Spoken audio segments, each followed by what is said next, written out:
Ya son las 8 de la mañana, con un minuto comenzamos la agenda económica AM de este jueves 6 de octubre en CNN Chile. Soy Nicolás Paut y vamos a hablar de finanzas públicas porque el gobierno ya entregó todos los detalles y las proyecciones de cómo van a estar los balances fiscales para este año que termina en 2 meses más, 2023 y hasta 2027. Hay proyecciones bastante interesantes y que las vamos a analizar en detalle. También les vamos a contar de la última fusión corporativa que aprobó la Fiscalía Nacional Económica y por supuesto también de las indicaciones a la reforma tributaria que ya ingresaron al Congreso. Pero lo primero que les vamos a mostrar fue algo que sucedió el martes en la tarde que quisimos dedicarle tiempo y que tiene que ver con un tenso debate que hubo en el Senado por el TPP-11. Se va a votar el martes, ya no hay más postergaciones. Ese día se define el futuro de este tratado comercial que tanta polémica ha generado y que ya tiene un nuevo integrante que lo ratificó. Y solamente quedan 2 países sin que lo hayan ratificado: el Sultanato de Brunei y nuestro país. Malasia se une al grupo. Este miércoles ese país ratificó su ingreso al tan comentado TPP-11, hecho que suma presión para que Chile tome una decisión al respecto. Por lo mismo, el martes en el Senado fue la última discusión antes de que se vote, instancia que contó con la presencia del controvertido subsecretario de Relaciones Económicas Internacionales. ¿Qué quiero decir con esto?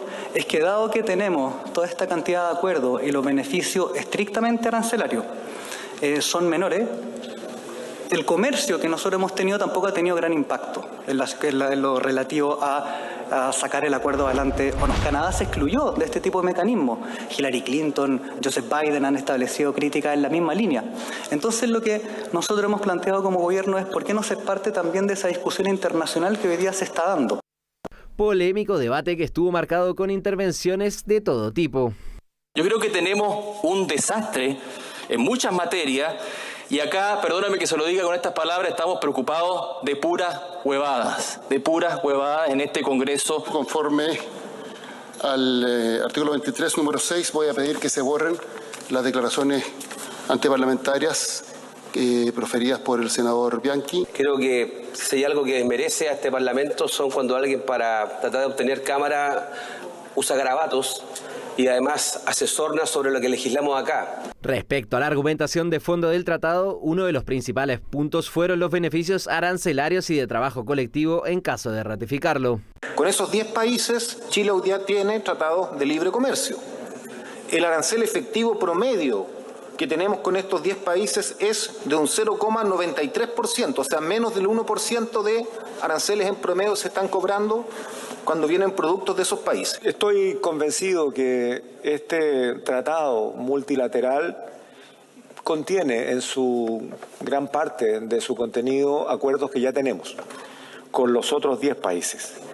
Están contenidos en los tratados bilaterales y la diferencia que hoy día ofrece el TPP es el trabajo en bloque y la fuerza que tiene un bloque en conjunto. Además, se discutió sobre los productos chilenos que podrían verse favorecidos en la exportación al bloque de países miembros. El TPP genera beneficios adicionales a los que ya tenemos con nuestros TLC bilaterales para solo 2.930 líneas arancelarias, que no es lo mismo que productos, que equivalen alrededor a 1.230 productos, pero de los cuales solo el 36% son competitivos para Chile y el resto son productos que Chile no exporta o solo reexporta o cuya demanda es baja. Por favor, si nosotros importamos aguacates a México, y importamos frutas a toda Europa, son cosas que tienen algún valor agregado. Voy a raíz de que hubo el segundo senador que dijo que aquí no había ningún valor agregado, que desgraciadamente no me está escuchando el senador, pero lo estoy diciendo para él. Yo creo que hay productos agrícolas, si me permite, senador, sí, yo creo que hay productos agrícolas que tienen bastante valor agregado. Mientras que, aprovechando la presencia de miembros del Ejecutivo, se hizo un llamado directo sobre que en caso de aprobarse, se promulgue el tratado sin esperar el resultado de las side letters. Creemos que es importante recordar que nunca un presidente de la República ha dejado de promulgar y por lo tanto depositar este instrumento en las instancias internacionales, con una sola excepción: Pinochet, respecto del Pacto de Derechos Civiles y Políticos. Yo, por su intermedio, Señor subsecretario, le quiero pedir al gobierno que de aprobarse este tratado lo ratifique de manera más rápida posible, sin esperar el resultado de los acuerdos bilaterales. Le voy a pedir 2 minutos, Presidenta, que una vez que lo ratifique de manera más rápida posible. Un tenso último debate que estuvo marcado de lado y lado por los beneficios y pérdidas proyectadas para Chile respecto al tratado, y que finalmente va a ser puesto en votación el próximo martes. Y que por supuesto tendremos todo el análisis de lo que se decida el martes en el Senado acá en el programa. Cambiamos de tema y también hablando de actividad legislativa. Ya se ingresó oficialmente las 27 indicaciones a la reforma tributaria. Realmente cuando uno se pone a leer ese texto es bastante complejo por la forma de escribirse estas indicaciones, que es se reemplaza por, cámbiese por, agrégase a este artículo 4, etcétera. Es bastante enredado de leer. Por eso en la Agenda Económica PM de este miércoles le pedimos a un abogado experto en impuestos que nos explicara cuáles son los principales cambios y ajustes y también si se benefician que sea una mejor reforma tributaria o más simple reforma tributaria. Esto fue lo que nos contestó Juan Pablo Cabello. Un punto relevante es que, como sabemos, hoy día tenemos un tratamiento del impuesto a las pymes de una tasa transitoria de un 10% y que eso va a mutar a un 25%. Entonces, con las indicaciones viene a establecer una progresión de ese aumento de tasa, donde vamos a tener un 15 y un 20% en los próximos 2 años, hasta ya el tercer año aumentar a lo que es el 25%. Pareciera que todavía sigue siendo tímida esta ampliación solamente por el 2023 a esta depreciación semi-instantánea. La verdad que yo creo que pudiésemos ir hacia una depreciación instantánea o semi-instantánea más largo. El impuesto al patrimonio, y lo comentábamos la vez anterior, yo señalo que es un impuesto que rasca donde pica, es decir, que grava a quienes tienen mayor ingreso y mayor patrimonio, pero rasca poco. Yo creo que el impuesto al patrimonio va a seguir siendo materia de discusión si realmente trae los beneficios suficientes para suplir las falencias o los problemas que trae este impuesto al patrimonio. Se recogió en esta indicación un planteamiento efectuado por algunos parlamentarios de mantener la exención a los adultos mayores, es decir, aquellas personas, en este caso mayores de 65 años, pero con un límite de 2 DFL2 y también con un límite de exención. Un punto concreto es: estamos en condiciones y está el ánimo de hacer una modificación estructural del impuesto a la renta, que no es necesariamente generadora de recaudación, o es una discusión que debiésemos postergarlo y enfocarnos solamente en aquellas materias que son de recaudación y que buscan también reducir la elusión. Un punto importante es que está pendiente todavía los llamados impuestos verdes. Hay un proyecto pendiente ahí y un punto, y donde hay plata en la mesa y del cual no se ha tomado todavía en consideración, es lo relativo al impuesto al diésel, que es políticamente muy complejo tratarlo, pero efectivamente el impuesto al diésel es algo que debiese subir, debiese a lo menos acercarse a las bencinas, y eso generaría una recaudación importante. Pasamos ahora a información corporativa, porque la Fiscalía Nacional Económica aprobó la fusión entre BTR y Claro en nuestro país. Vamos a ver los detalles inmediatamente, porque la Fiscalía Nacional Económica obviamente todavía tiene que pasar algunos puntos para que sea finalmente aprobada. Aquí tengo la información. De acuerdo a lo que comunicó la entidad, ambas compañías podrán desarrollar servicios fijos de Internet, telefonía móvil y televisión de pago de forma conjunta a través de este joint venture. Si bien se descartó la existencia de riesgos de aumento de precios o baja en la calidad de los servicios, la Fiscalía advirtió sobre un eventual riesgo de reducción de la competencia en un segmento en particular, los servicios inalámbricos, porque se podría acaparar mucho espectro radioeléctrico. Y para esto las empresas ofrecieron algunas ideas, como por ejemplo vender parte del espectro que se hayan adjudicado, si es que hay obviamente empresas interesadas. Esta es entonces la última información corporativa sobre libre competencia de la aprobación de la Fiscalía Nacional Económica para la fusión entre Claro y BTR. Son las 8 de la mañana con 11 minutos. Al regreso hablamos de las finanzas públicas y por qué el gobierno estima que para 2027 habrá equilibrio fiscal, es decir, 0% entre superávit y déficit estructural. Lo analizamos al regreso.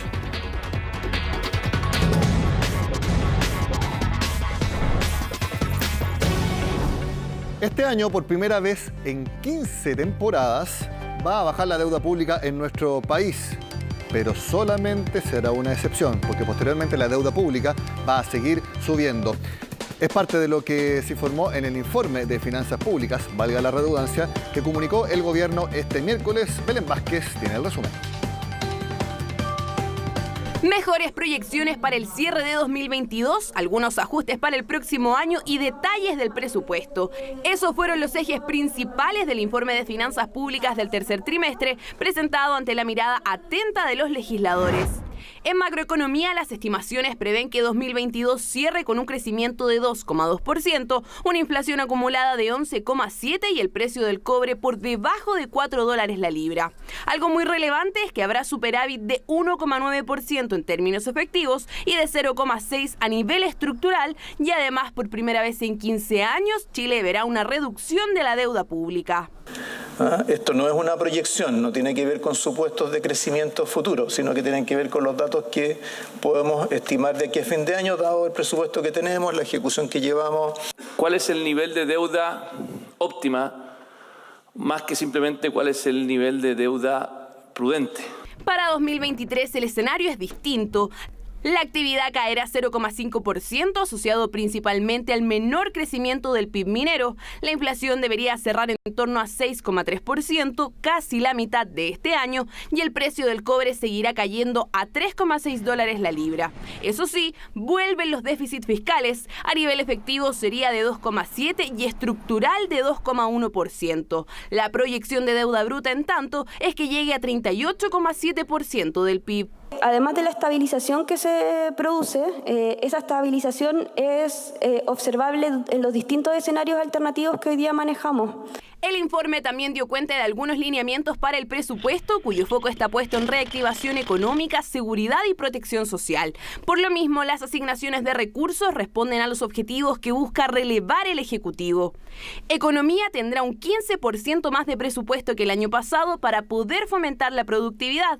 Trabajo contará con alza de 19% para financiar la PGU e Interior sube casi 5% para fortalecer a las policías. Destaca también la cartera de deportes, que tendrá 86% más de recursos a propósito de los Juegos Panamericanos. Sin embargo, no todos quedan conformes con la distribución. Como también hemos hablado de estos nuevos programas que van a distribuir fondos en distintos ministerios, y esa distribución de fondos también explica en gran medida, no en su totalidad, los aumentos también que uno ve en energía, en ciencia, en medio ambiente. Lo que se ha planteado y estamos revisando para salud es claramente insuficiente. Y no estamos hablando ni de fierro ni cemento, que son las infraestructuras, que por cierto son necesarias.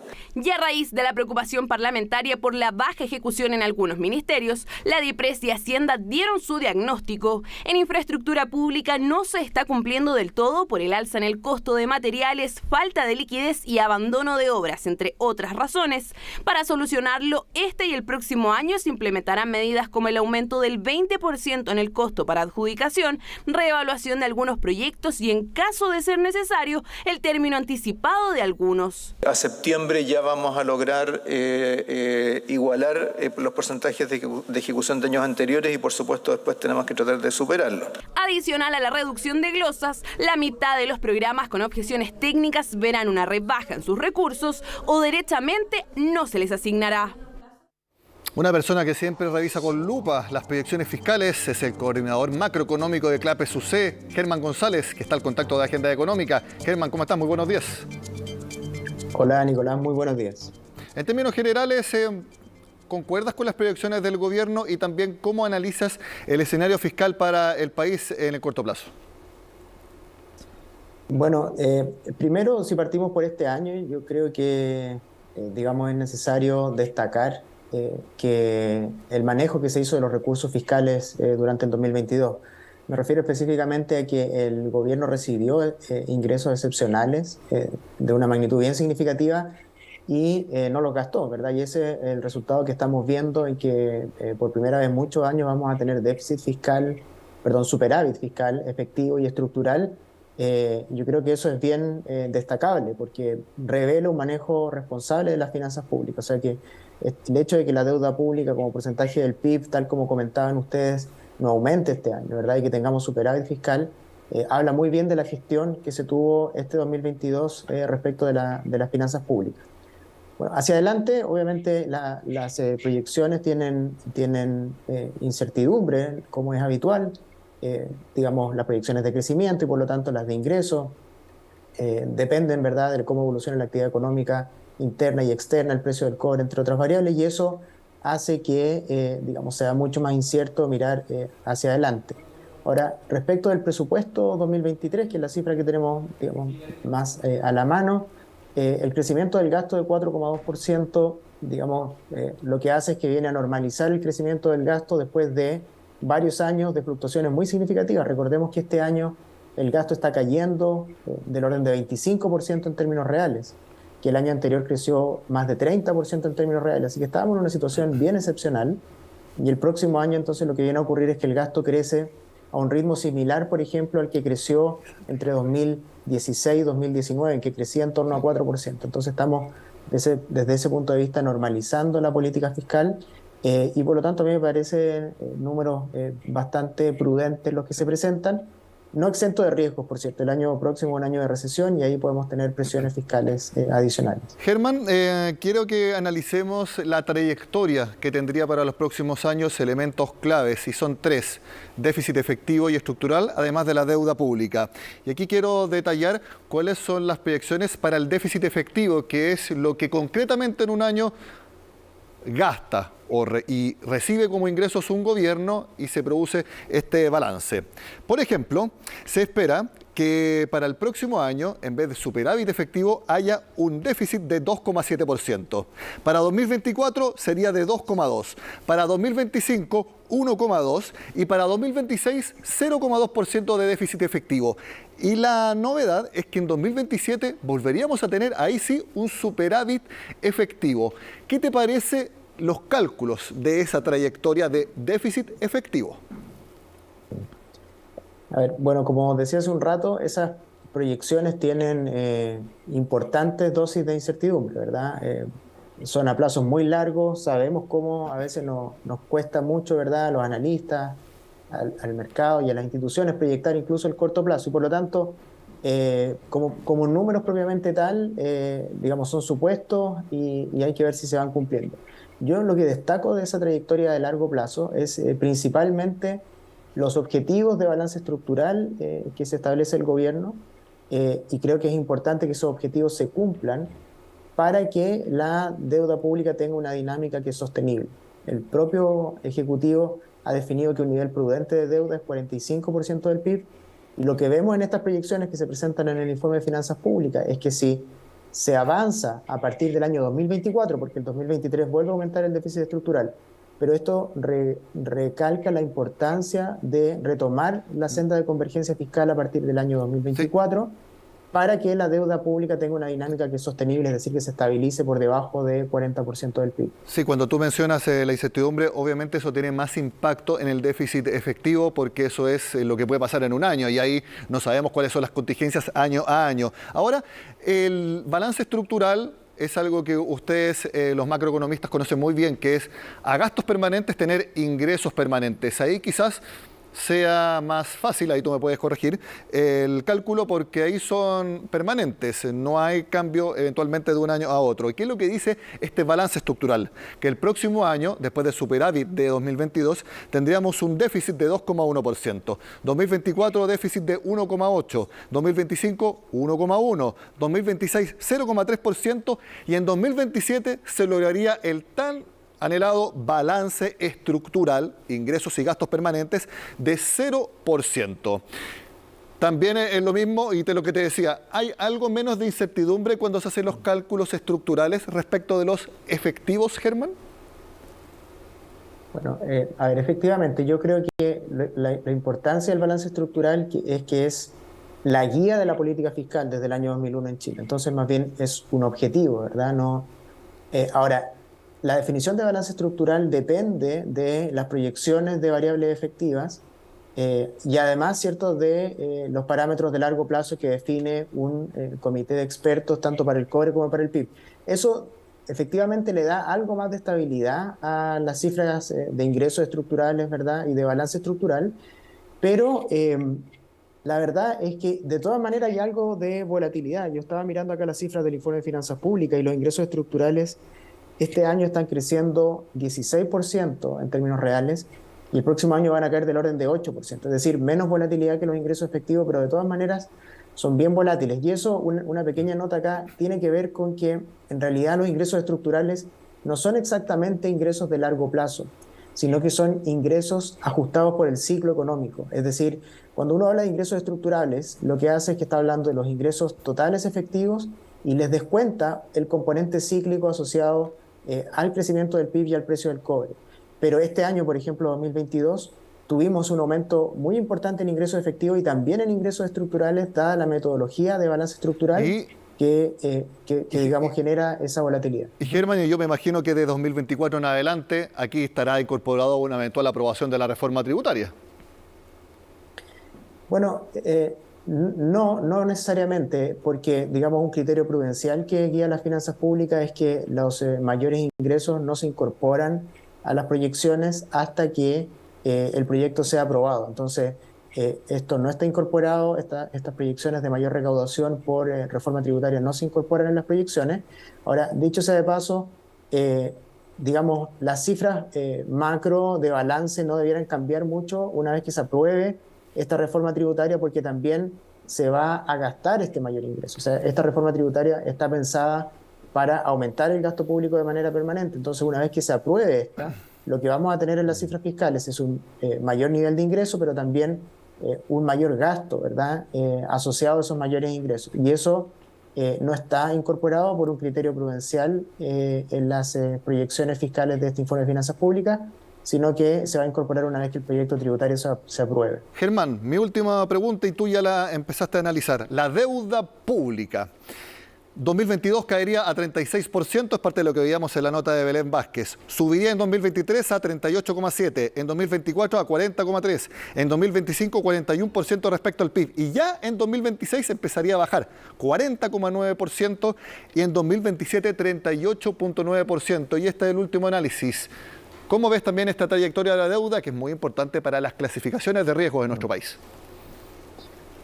Bueno, si efectivamente se cumple una trayectoria positiva, recordemos que la deuda pública tenía una dinámica creciente, sostenida desde la crisis financiera internacional en nuestro país, a distintos ritmos, pero el punto es que si en 2007 teníamos una deuda pública que era 5% del PIB, ¿verdad?, en 2021 llegamos con 36% del PIB. Entonces, esta trayectoria que se presenta en el informe de finanzas públicas muestra una estabilización, ¿verdad?, a grandes rasgos de la deuda por debajo del 40% del PIB, un nivel que es inferior al nivel que el propio Ejecutivo ha considerado como prudente, que es 45% del PIB. Entonces, si se cumple esta trayectoria, digamos, creo que es una muy buena noticia desde el punto de vista de la visión de las agencias clasificadoras de riesgo.